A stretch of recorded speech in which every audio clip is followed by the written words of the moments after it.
कुछ लग रहा है जिस प्रकार सदन में पूरा दहाड़ रहा है, उनका प्रशंसा पूरा चारों ओर हो रहा है, पूरे देश भर में हो रहा है, क्या कुछ कहना चाहेंगे आप? देखिए, विशेष रूप से जो है कि टाइगर जयराम महतो जी इसी के लिए जाने जाते हैं।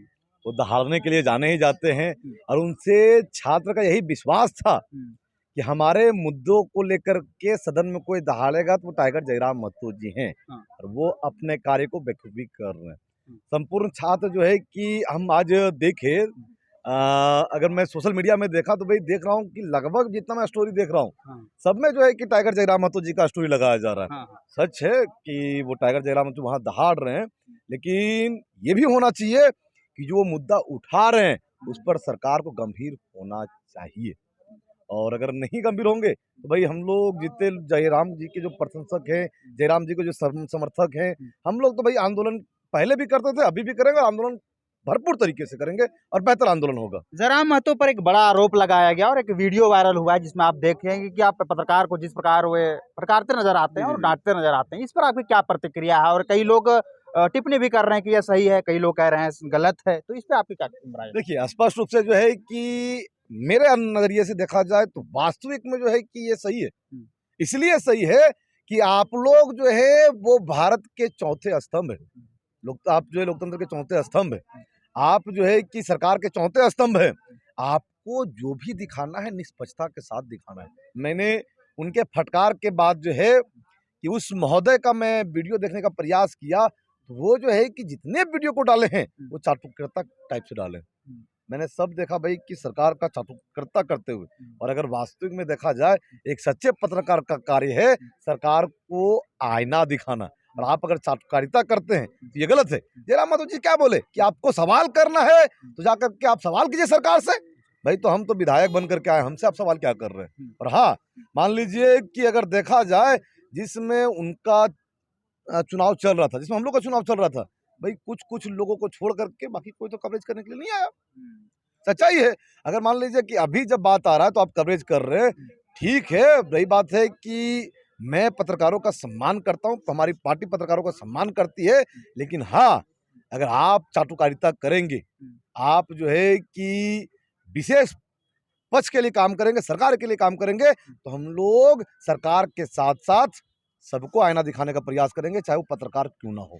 कई लोग आरोप लगा रहे हैं जयराम महतो पर कि जब से विधायक बने तब से एक अलग लेवल का एटीट्यूड उनमें आ गया है, घमंड दिखाने का काम कर रहे हैं, तो इसका आपकी क्या राय है? ये कई कमेंट के माध्यम से भी हाँ, देखिए हमको बता रहे कि स्पष्ट रूप से आपके माध्यम से बताते हैं, हम लोग जो है कि जयराम जी के कार्यकर्ता के साथ, समर्थक के साथ साथ हम एक उनके मित्र भी हैं। हम लोग जितना जयराम जी को जानते हैं, कभी वो बदल नहीं सकते। सच्चाई है।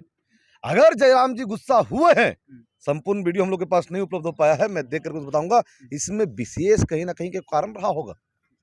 अगर वो गुस्सा हुए हैं, अगर वो फटकारे हैं, तो कहीं ना कहीं कारण रहा होगा। मैं देखा हूं, अरे भाई एक आम छात्र उनसे जाकर के इतना साधारण तरीके से मिल सकता है, साधारण तरीके से बात कर सकता है, जिस प्रकार से वो पहले थे, पहले नहीं, आंदोलन में वायरल होने से पूर्व जिस प्रकार से जयराम महतो थे, उसके बाद भी जयराम महतो वही है। उसमें किसी प्रकार कोई परिवर्तन नहीं हुआ है और ना कभी परिवर्तन होने की संभावना है।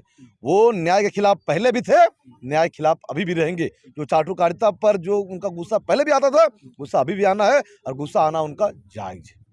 जिस प्रकार पूरे राज्य में इसकी चर्चा तो हो ही रही है, कई लोग प्रशंसक भी है, तो इसके आने वाला टाइम में इसका क्या प्रभाव पड़ेगा? क्योंकि जिस प्रकार अग्रेशन से ये काम करते हैं, सब चीज़ पर मतलब रिएक्ट हम तुरंत करते हैं, तुरंत एक्शन ले लेते हैं, तो इसका क्या प्रभाव पड़ेगा फ्यूचर में? एक चीज बताइए, मान लीजिए कि अगर हम सचिन को बोले कि आप जो है कि सहवाग में स्टाइल में खेलिए, या सहवाग को बोलते कि आप सचिन के स्टाइल में खेलिए, अगर हम विराट कोहली को बोले कि रोहित के स्टाइल में खेलिए, रोहित को बोले कि विराट कोहली के स्टाइल में खेलिए, तो ना वो कोहली बच जाएगा ना रोहित बच जाएगा। यही इनके अंदर तो है ना। अरे भाई जयराम जी अपना अग्रेशन के लिए जाने जाते हैं, अगर उनको हम लोग बोल दे कि अपना अग्रेशन कम करे, इनके पास बच क्या जाएगा? सच्चाई है। मैं आपके माध्यम से जयराम जी तक ये मैसेज पहुंचाना चाहता हूं, मैं खुद उनको मैसेज दूंगा कि अपना अग्रेशन बरकरार रखे, लेकिन हाँ, आपका अग्रेशन गलत के खिलाफ होना चाहिए, और गलत के खिलाफ हमेशा रहता है। हमको लगता है वो जितना गलत होगा, जहां भ्रष्टाचार होगा, उनका अग्रेशन साफ रहेगा। आप एक वीडियो देख रहे होंगे, एक नाजिर का वीडियो था, हो सकता है कि सब समाज उनको बोले कि नहीं ये गलत कर रहा है, एक नाजिर को बोला, रे नाजिर हम्म, 10,000 घूस लेकर के भक्ति कर रहा है तुम। दिए थे, वास्तविक में दिए थे।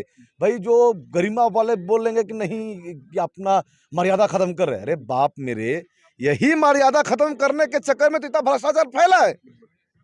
अभी इस जगह पर हम लोग पहुंचे हैं संजीत भाई कि अगर कोई आपसे 10,000 रुपया घूस लेकर आपको काम करवा दे रहा है तो आप बोलेंगे अरे भाई बहुत बढ़िया आदमी था, लेके काम करवा दिया। इसको हम ये नहीं बोल रहे घूस दिए, सच्चाई उस परिस्थिति में हम लोग पहुंच गए हैं। तो अगर इसको खत्म कौन करेगा? इसको खत्म करने के लिए अग्रेसन चाहिए। और अगर अग्रेसन नहीं आएगा, भाई बिना अग्रेसन का ही जो है कि हम लोग आज तक यहाँ जूझ रहे हैं। अग्रेसन होना चाहिए, अग्रेसन वास्तविक में है और इनका अग्रेसन कभी कम ना हो, बस वही उनसे हम अपील करेंगे, विनती करेंगे। तो ये रहा इनका प्रतिक्रिया और ये चीज़ को लेकर काफ़ी सवाल भी उठ रहे थे और कई लोग प्रशंसक भी थे जो प्रशंसा कर रहे थे। हालाँकि इन चीज़ों को लेकर के आगे क्या प्रभाव पड़ता है और अगला विधानसभा में चुनाव ख़ास करके 29 में चुनाव फिर से होने हैं, तो उस समय क्या प्रभाव पड़ता है सब देखने वाली बात होगा। खैर इन बयानों को लेकर के आप क्या सोचते हैं? आपकी क्या प्रतिक्रिया है? कमेंट बॉक्स के माध्यम से ज़रूर दें। धन्यवाद।